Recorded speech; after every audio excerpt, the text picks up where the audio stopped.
Title: The Tale of Tsunetomi Yasunaga's Dream at Fuwa Barrier. Once upon a time, there was a man named Tsunetomi Yasunaga. He served as a steward under Prince Korataka. One day, Yasunaga was sent to Kozuke province to collect taxes from the prince's estates. After spending several years there, he finally began his journey back to the capital, Kyoto, and stopped to rest for the night at Fuwa Barrier in Mino province. Yasunaga had a young wife in Kyoto, whom he had left behind when he traveled to the provinces. For many months he had felt uneasy, but on this particular night, a deep longing for her suddenly overcame him. What could have happened to her? He wondered. At daybreak, I must hurry home. As he lay down to rest in the barrier station, he soon fell asleep. In his dream, he saw someone approaching from the direction of Kyoto, carrying a lit fire. As the figure drew closer, Yasunaga saw that it was a boy holding the fire, accompanied by a woman. Who could this be? He thought. To his surprise, when they arrived near the place where he lay, the woman with the boy was none other than his own wife, the very one he had been so worried about. Why is she here? He thought in disbelief. The two sat down near his lodging, separated by a thin wall. Yasunaga, looking through a hole in the wall, saw the boy and his wife sitting together. Suddenly, the boy took a pot, cooked some rice, and shared the meal with her. As Yasunaga watched, he thought, "It seems my wife has become this boy's companion while I've been away." His heart raced, and he felt a surge of unease. However, he decided to continue observing them. After they finished eating, his wife and the boy lay down together, embracing as they slept. Moments later, they began to kiss.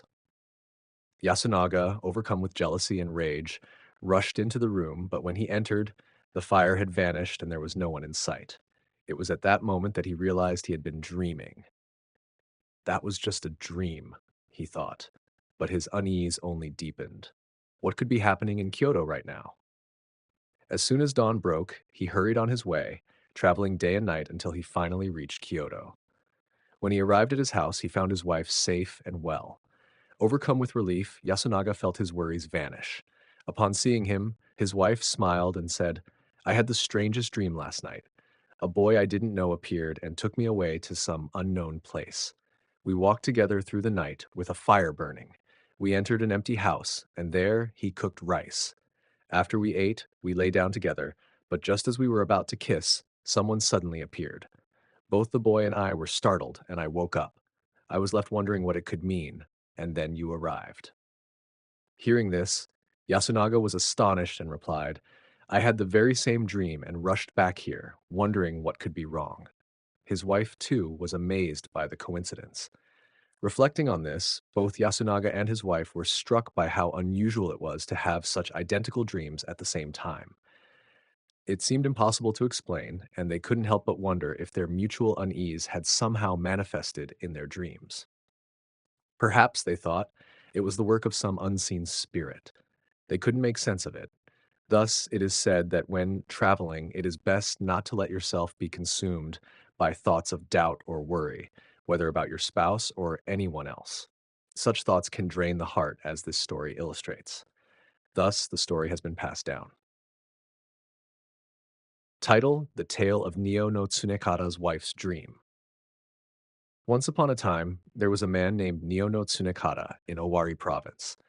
He was also known by the name Neo no Tsukasakami. He was a man of considerable means and influence. Tsunekata had a wife with whom he had lived for many years. However, there was another woman he was infatuated with in the same province. Although his wife was aware of this affair and frequently confronted him about it, Tsunekata could not bear to part with the other woman. He made various excuses and continued to secretly visit her. One day, Tsunekata had important business that required him to travel to Kyoto. On the night before his departure, as he prepared to leave the next morning, he found himself longing to visit the other woman one last time. His wife, however, was consumed with jealousy, making it difficult for him to leave unnoticed. Eventually, Tsunekata pretended that he had been summoned to the provincial government and, using this as an excuse, went to see the other woman. Tsunekata spent the night talking with the woman, and eventually they fell asleep together. As he slept, he had a dream in which his wife suddenly barged into the room. "So you've been spending the nights here, lying beside this woman. How can you ever claim to be faithful?" she shouted. accusing him of all sorts of disgraceful behavior. She then wedged herself between the two of them, creating a commotion. Tsunekata woke up with a start, shaken by the vividness of the dream. Feeling frightened and uneasy, he quickly left the woman's house and returned home. When morning came, he busied himself with preparing for his journey to Kyoto. Sitting next to his wife, he told her, "Last night, I was summoned to the provincial government unexpectedly and couldn't refuse, so I wasn't able to rest properly."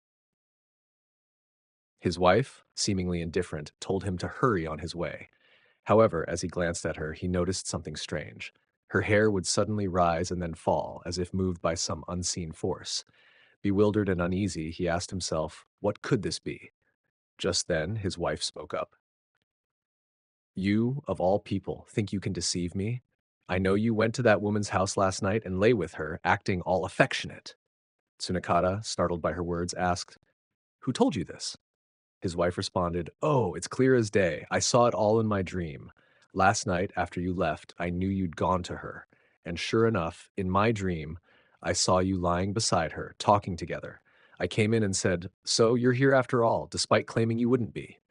I interrupted you, and both she and you woke up in a panic." Hearing this, Tsunekata was astonished. His wife's dream had perfectly mirrored his own, down to the smallest detail. Struck with fear and awe, he asked for more details, and his wife recounted everything that had happened in his dream, without missing a single point. Although Tsunekata was terrified by the strange coincidence, he chose not to reveal his own dream. Later, however, he confided in someone else, saying, "The most unusual thing happened. My wife had the exact same dream I did." Thus, it is said that strong emotions and thoughts often manifest in dreams, just as Tsunekata's wife's jealousy had done. Reflecting on this, people would wonder if Tsunekata's wife had committed some sin to warrant such dreams, for jealousy is known to be a grave offense. "Surely she will turn into a serpent," they said, as the tale has been passed down. Thus, the story has been passed down. The Tale of Abe no Yoriyoshi, Journeying to the Distant Northern Land, Entry Lem. Once upon a time, there was a warrior named Abe no Yoriyoshi in the land of Mutsu. In the remote areas of this province, there were people referred to as barbarians who declared, "We will not serve the imperial court, but instead resist it."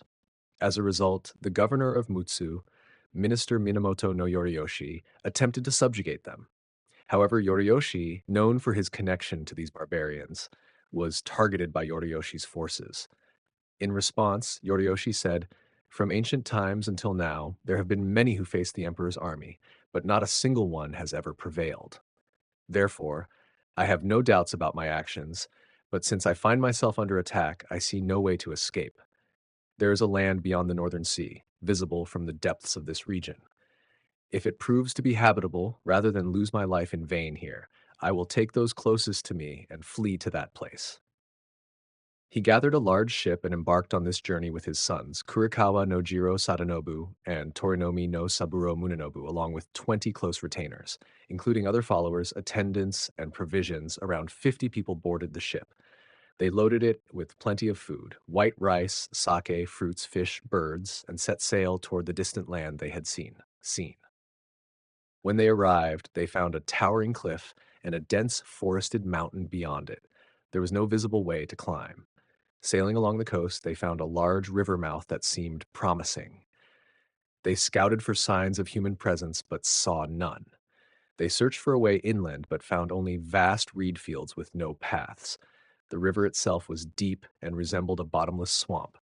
Hoping to find signs of life, they continued upstream for 7 days, but there was nothing but the same scenery. After 20 days of travel upriver with no end in sight, they began to wonder if they would ever find anything. They continued for 30 days, still without success. Suddenly, the ground beneath them began to tremble. Alarmed, everyone on the ship hid among the reeds, peering out toward the source of the sound. To their surprise, they saw a rider emerge, clad in red, with a distinctive headgear, resembling the people they had seen depicted in scrolls as inhabitants of a foreign land. One rider turned into a large group, numbering over 1,000, gathering on the riverbank. They spoke in an unknown language. Frightened, the ship's crew hid as best they could. The riders gathered, seeming to discuss something. then entered the river, crossing to the other side. They guided their horses through the water while pulling foot soldiers behind them. The crew, astonished by this sight, waited until the riders had crossed. When they emerged to examine the river, it was as deep as ever, with no fords in sight. They realized that the riders had used their horses like rafts to cross the river. The crew, including Yoriyoshi, discussed the situation. They concluded that further exploration would be futile and dangerous. They decided to return home before their provisions ran out. Thus, they sailed back to their homeland across the sea. Not long after their return, Yoriyoshi passed away. Later, his son Munenobu, who became a monk living in Tsukushi, Kyushu, recounted the tale. He speculated that the distant northern land they had encountered might have been the land of the tribes known as barbarians in the farthest reaches of Mutsu. Thus, the story has been passed down. Title: The Tale of the People of Chinzei Who Went to the Island of Tora. Once upon a time, there was a man living in the province of Chinzei in the district of Shak. For business, he and a group of others boarded a ship and set off for an unknown world. As they were returning to their homeland, they encountered a large island in the distant ocean, located in the southwest direction of Chinzei. Seeing signs of human habitation, the crew decided to approach the island, thinking, let's go ashore here and take care of food and other necessities. They rowed closer and all disembarked. Some went to survey the island, while others scattered about to cut down trees. In the meantime, they heard the sound of many people approaching from the mountains. Startled, they thought, this unknown place might be home to demons or something dangerous. In a hurry, they all boarded the ship and sailed away. As they looked back at what was emerging from the mountains, they saw over 100 men with folded eboshi caps and white garments, tied in the fashion of a retainer, coming toward them. Realizing they were people, the crew remarked, "These are humans after all. There's nothing to fear. However, since this is an unknown place, they might try to kill us. There are so many of them, so we shouldn't get too close." They continued to sail away, but the men from the island reached the shore and started coming down into the sea after them. The crew, being soldiers, were armed with bows, arrows, and other weapons. They each grabbed their bows and knocked their arrows, shouting, "Who are you people? If you come any closer, we will shoot." But the islanders, without carrying any bows or protecting themselves, simply stood and watched. After a while, they all returned to the mountains. The crew, still unsure why the islanders had chased after them, were overcome with fear and sailed far away from the island. When they returned to Chinzei, they told many people about the incident. Among them was an elderly person who said, "That was likely the island called Tora. The people of that island look human, but they are cannibals. If strangers unknowingly go there, the islanders gather to capture and kill them for food. You were fortunate to escape by not getting too close. Had you approached them, no matter how many bows and arrows you had, they would have overwhelmed you, and you would all have been killed." Hearing this, the crew were amazed and became even more fearful. Because of this, people began to refer to those of low status who ate vile things not resembling human food as Tora people. It seems that it was only after hearing this story that the term Tora people became known. This tale was passed down by a man from Chinzei who had come to the capital. Thus, the story has been passed down. Title: The Tale of the Monk Who Passed Through the Sacred Mount Omi. Once upon a time, there was a monk who followed the path of Buddha. While passing through a place called Omi, he accidentally wandered off the path and, without realizing it, found himself heading towards a valley, eventually reaching a large village. The monk thought, "How delightful," and decided to stop by a house to ask, "What kind of place is this village?"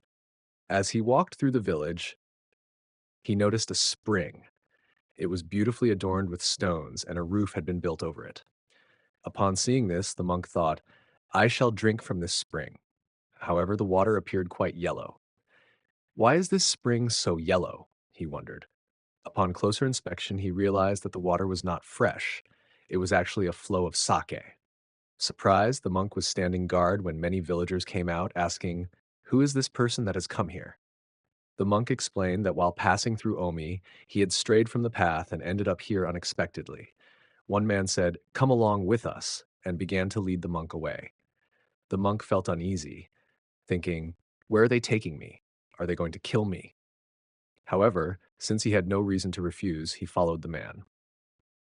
As they walked, they approached a large house that seemed to be quite bustling. The housemaster, a tall man, asked the monk how he had come to be there. The monk replied as before. Later, the housemaster invited the monk inside and offered him food. The housemaster then summoned a young man and said, "Take this man along to the usual place." The monk thought, "This person must be someone important in this village. Where do they intend to take me?" He was fearful, but since he had no way to escape, he continued to follow. The young man then said, "In truth, I have brought you here to kill you. In the past, when others have come here, they have been killed to prevent them from speaking about this place." The monk, upon hearing this, began to weep and pleaded with the young man, saying, "I follow the path of Buddha with the intent to benefit all beings. As I pass through Omi, I strive to put my heart and soul into my actions. Yet, here I am, about to lose my life unexpectedly. If I must die, it is not worth lamenting. If a monk who follows the path of Buddha is killed, it would be an unending sin. Will you not help me?" The young man replied, "What you say is indeed reasonable, and I should grant you mercy. However, I fear that if you return and speak of this place, I will be in danger." The monk assured him, "I will never speak of this place upon my return. There is nothing more precious than life. As long as I live, I could never forget your kindness." The young man, seeing the monk's sincerity, said, "You are a monk and a practitioner of the Buddha's way. I will help you, but you must never speak of this place." The monk, overjoyed, made numerous vows and promised not to mention it, and the young man, firm in his resolve, guided him back the way he had come. The monk expressed his gratitude and made a vow never to forget this kindness, weeping as they parted. He followed the path as instructed and eventually returned to the original road. However, upon returning home, despite making vows not to speak of it, the monk, being somewhat loquacious, began to tell everyone he met about the incident. Those who heard it were astonished and said, "Indeed." The monk spoke freely about the village and the spring of sake, leaving no detail unshared. Young, brave individuals hearing about this insisted, "How could we not see this for ourselves? Even if there are demons or gods, we should check. How fearsome could they be?" Thus, a few strong and brave young men armed with bows and weapons decided to accompany the monk on a journey to that village. The older villagers tried to dissuade them, saying, "This is a pointless endeavor. It's our land, and there must be traps laid for us. It's dangerous to travel there." Despite the warnings, the young men were determined, ignoring all advice. The monk, perhaps having spoken too hastily, followed along as well. Meanwhile, the parents and relatives of these young men were left in despair, deeply worried about their safety.